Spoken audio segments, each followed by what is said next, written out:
I'm Bear. And I'm Jaguar.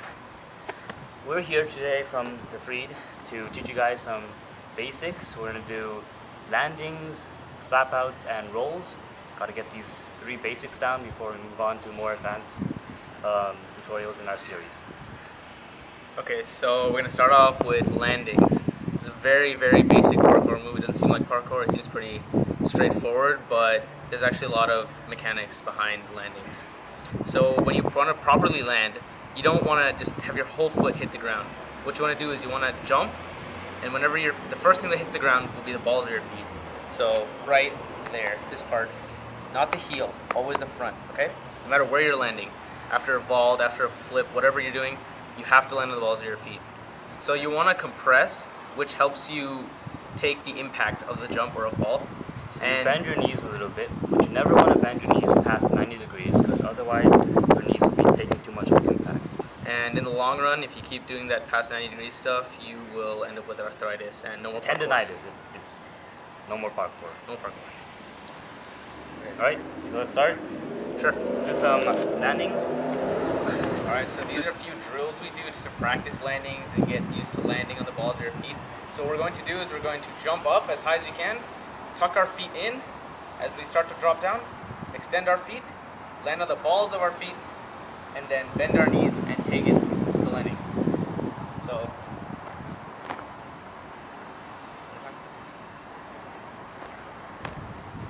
if you watch, he jumps up, compresses his legs to get maximum height, and then his legs extend, and then always on the balls of your feet. Put up. Watch the angle. You never want to go past. Don't go past 90 degrees. Okay, so for landings, we have a little rule that helps us enforce proper landing technique. It's if you ever drop, it doesn't matter if you're dropping off of a curb, if you're jumping off of one story building, it does not matter. If you have bad landing form, you land on your heels, you can hear it, 5 push-ups. It's a good way to enforce yourself. Make sure you always have proper landing, and you'll continue doing parkour for a long time if you. Alright, so next we're going to go over slap outs. Slap outs are generally used if the drop is higher than a curb, but say lower than your chest. If your legs can't just take the impact, you do a slap out. And basically what a slap out is after you compress 90 degrees, instead of just stopping there, your body falls forward and your hands land on the ground.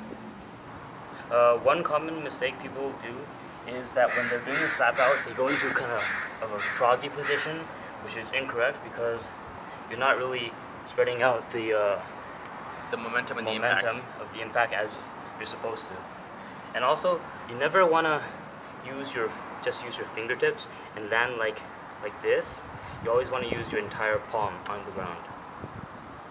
Okay, let's go down this way. Alright, so to practice slap outs, what we do is the same thing as landings. We jump up, we tuck our feet in. As we drop down, we extend our feet, land on the balls of our feet, knees bend, not past 90, and then we go into the slap out. So it looks something like this. More time.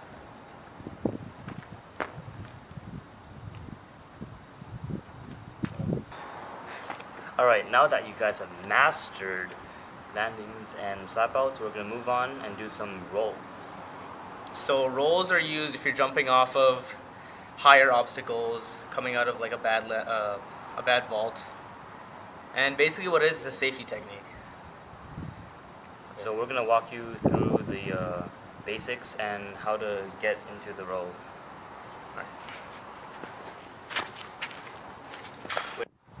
Alright, so a little idea. So when you're starting off on rolls, landing, slap outs, whatever. Generally not a good idea to start on concrete or like rolling on rose bushes because that might hurt a bit. Don't drop off of 10 You might want to start on something like this. It's called grass. We find it on planet Earth. Alright, so to begin with rolls, first of all, find a nice comfortable spot, whether it's grass or tan bark, whatever it is that you feel most comfortable on. Okay, so to begin, what we're going to do is we're going to kneel down. We're going to take a knee. So one knee is going to go on the ground. Okay, notice he's ready, right? One knee on the ground. His dominant leg, being his right leg, is out in front of him, and he's going to roll over his right shoulder. So the basics, the most crucial part of a roll is when you roll, you start on the shoulder and you end down on the hip. Alright, so when you're doing the roll, when you go into the roll, after you begin it and you hit your shoulder onto the ground, you want to make sure you tilt your head away from the way your shoulder. So let's say I'm rolling over my right shoulder, I'm going to tilt my head to the left to make sure to protect my head. The point of the roll, other than to break the impact, is also to protect your head from high drops and whatnot. The next most important part of a roll are the arms. As much as it doesn't seem like it, they're very important. So what you want to do is you want to have your arms in a circle, in a circular form like this. You want to hold that form the entire time throughout your roll. If you compress or if you lock it out, it'll end up in hurting yourself. Also, when you have your arms down, notice his knee is on the outside of his elbow, never on the inside. If you do roll with the knee on the inside of your elbow, you could end up smashing your face, and you do not want that. Okay, now that you're in this position, what you want to do is you want to kick off your back foot, hold the form, roll down your shoulder, end on your hip, and end up back in the position that you started. So it'll look something like this. If you're having problems with your roll, you might want to try holding your form by putting your dominant hand under your shoe, like that. Now try to roll and end up in the same position. Notice how his hand is still under his shoe. Two of the most common places where people are experiencing pains when they roll are on the shoulder and on the hip. We're going to address the problems of the shoulder pain first. To fix the shoulder pain issue, you want to plant your arms further out because you're probably slamming your shoulder into the ground because your arm placement is too far back. Watch as he rolls with his hands back, and you will notice how his shoulder goes into the ground.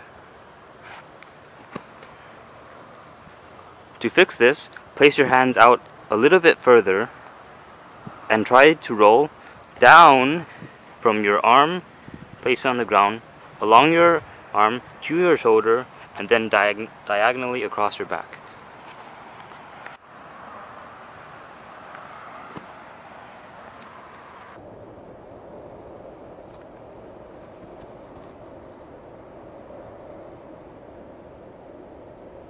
So the second most common problem that people have, the pain that they have after doing rolls, are on the hip.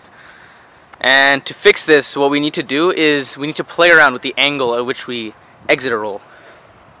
So a shoulder roll is, if you think about it, essentially it's the combination of a log roll and a somersault.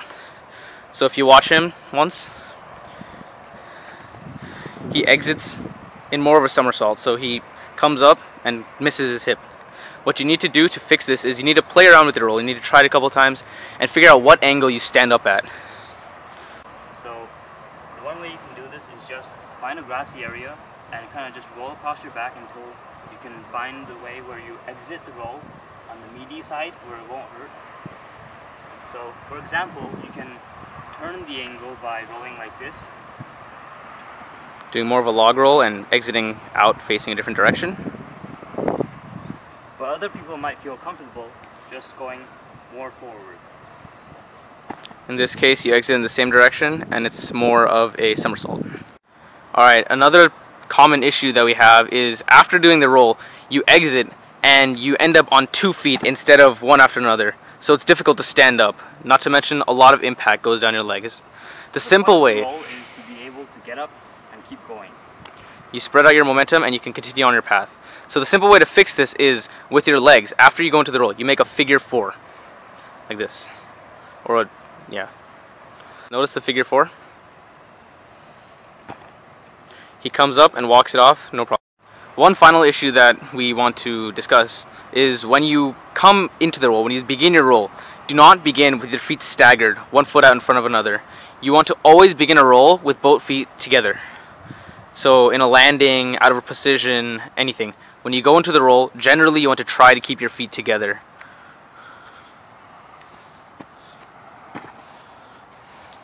Alright, so right now we're going to demonstrate some landings, rolls, and slap outs. So just a regular landing. Alright, next we're going to do a slap out. We're going to do it off onto the grass because the drop is just a little bit higher.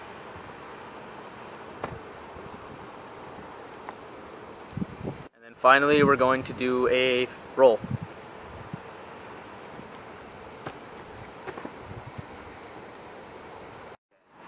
So the reason we practice rolling on concrete is because when you practice on a softer surface, you don't really feel the ground. You don't feel the full impact from the ground onto your body. Whereas when you practice on concrete, you'll feel the entire ground because it's so solid. You'll feel all the way where it travels all the way across your back, and you'll know if you have any pain in it or not. Alright, so a final little, I guess, rule to live by. If an object is ever taller than you, you want to make sure you roll. It doesn't matter if nobody else is doing it. If you see people, jumping down, landing, not slapping out, just landing, you have to make sure that you roll if it's taller than you, always. It's very critical that you practice your roll and get second nature, because when you're learning more advanced moves, if you ever fail or need to bail, the roll is probably going to be the best way to do it. Alright, now for a recap, for your landings, make sure you always try to land on the balls of your feet, compress a little, but never go past bending your knees 90 degrees. Alright, for slap outs, after you do all that compression, you want to make sure your body falls forward and your hands hit the ground. Not just the fingers, the entire hand slaps out onto the ground. This will help you spread the momentum and hopefully you won't get hurt. And for rolls, always, if the object is taller than you, remember to roll. Good. Alright, so we're just one more time, just to review the roll, because this is the most crucial, basic, essential move in parkour. I mean, it doesn't seem like it, but you need it for every day. So just to recap the roll, what you're going to do as soon as you hit the ground, proper landing form of course, you're going to compress down, your arms are going to go into the proper form, the circle. You're going to maintain the circle. Arms will go out in front of you. You're going to go across from your shoulder down to your hip, always across. Figure 4 as you're rolling, right? Legs in figure 4. As you come up, you're going to end up in a walking form once again. And if you're experiencing pains in your shoulder, always remember, try moving your hands out a little, because you're probably just slamming your shoulder into the ground because your arms are too close. And for hips, just play around, because everyone's hip bones are differently sized, so you just really have to play with the exit angle and get used to exiting more of a log roll way or a somersault way. So another thing for rolls, when you jump off of an object, when you do a landing anywhere, as soon as you hit the ground, as soon as the balls of your feet make contact with the ground, you want to drop straight into the roll. You don't want to have any time in between, because or else there's no real purpose. There's no purpose on the roll. Too much impact on your feet. All the impact goes all the way up your legs, your knees, your ankles, everything just takes the full impact, and then the roll is more of like, it's useless, it doesn't do anything. Alright, this is Jaguar. This is Bear. From the Freed, bringing you tutorials for rolls, slap outs, and landings. Make sure you practice them, get your basics down, and we'll see you next time here on our YouTube channel.